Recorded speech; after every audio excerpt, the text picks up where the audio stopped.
Ça y est, le Corona-19 Covid est en éveil. Ça y est, le Covid-19 est réveillé. On ne pensait pas qu'il arriverait, mais le mal est fait. Comment a-t-on pu en arriver là?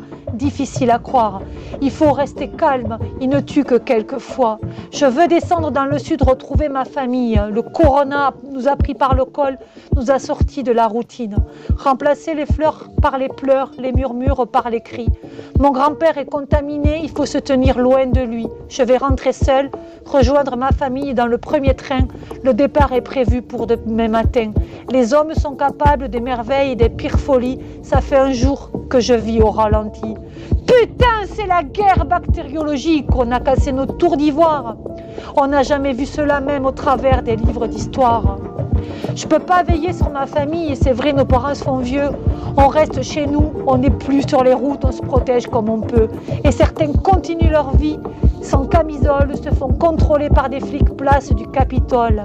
Un papier pour avoir le droit de sortir, une chance de s'évader, une attestation obligatoire pour se déplacer. Les motifs nous narguent, on a peur de ne pas être dans son droit. Un copain m'a dit, je m'en fous, je continue ma vie. Pas difficile de ne pas être au courant, ils en parlent dans tous les journaux. Ça fait bientôt 2 jours que je suis bloquée dans mon lit. Bien sûr, la peur de l'inconnu, du vide me rend insomniaque. Certains ont mis leur route, leur maison au fond de leur mal. La vie s'est arrêtée et ne redémarre pas, cela me donne des hauts le cœur. La notion du temps a changé, 2 heures me paraissent 6 heures.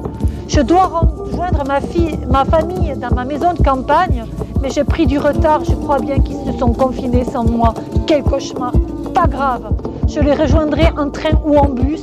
Plus de blablacar, impossible de choper un car. Je vois à la télé un ministre hors sol me demande s'il est sérieux. Il dit qu'il y a de plus en plus de gens couchés sous des linceuls. Les hommes sont capables des merveilles et des pires folies. Ça fait bientôt 3 jours que je suis confinée sans mes amis. Direction Toulouse, un tas de doutes sur cette route. On fait semblant de ne pas voir tous ces gens qui ont des doutes. Les villes ont changé, la vie et la nuit aussi. Les métros sont vides, les cinémas fermés beaucoup trop tôt. À la gare, personne ne se bouscule, on ne s'entasse pas. D'un coup, le seul train apparaît. Certains tueraient pour une place dedans. À bord, je pleure les pas de ce monde. On a attendu les autres jusqu'à la dernière seconde. On ne veut pas être là-bas, on veut juste être autre part. Enfin respirer comme le lendemain d'un cauchemar. Le train démarre, je fixe un point devant moi. Ça fait bientôt 4 jours qu'on nous demande d'être confinés, peut-être à vie. Arrivé à la gare de Toulouse avec ma valise dans mes bras, presque 5 jours qui sont tous enfermés. Mais j'ai devant moi un râleur, un as depuis plus d'1 heure. Plus de 30 jeunes font la fête en buvant un verre. On ne sort pas seul, ils me disent « Tu bois un verre avec nous ou tu gicles ?» Et puis je les regarde, cette bande de potes, et me dis qu'ils ont tort. Me voilà parti, acteur d'une drôle de fable, à la conquête du paradis, avec ma maison de campagne. Et plus je roule loin d'ici, plus la vague s'agrandit, plus notre espoir rétrécit.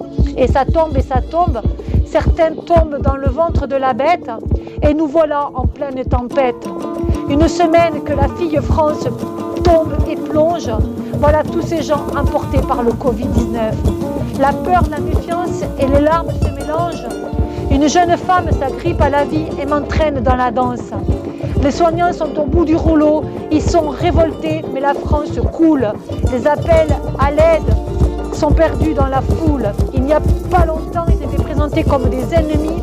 Les gens allaient de bar en bar faire la fête toute la nuit.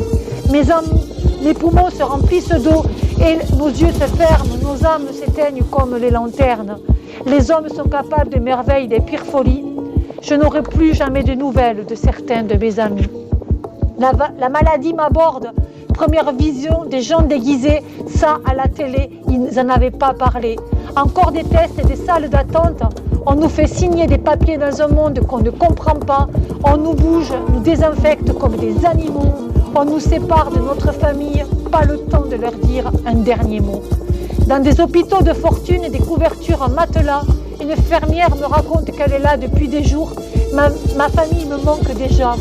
Un soignant s'endort sur ses bras. Il répète tout bas que l'on s'en remettra. La fièvre m'étouffe, on est à court d'oxygène. Dans un journal, j'en prends qu'ils n'en ont pas assez pour tous. Le lendemain, ils nous disent qu'on est toujours de plus en plus sur des lits de fortune qui peut le moins, peut le plus.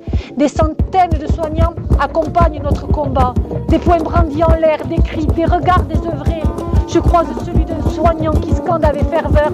C'est la première fois du périple que j'ai vraiment peur, que je comprends que j'ai peut-être fait une erreur. J'aurais dû faire comme il disait. Je ne vois plus que lui au journal télévisé. Sur sa pancarte, il est écrit « Restez chez vous ! Restez chez vous ! Sauvez des vies ! Restez chez vous !»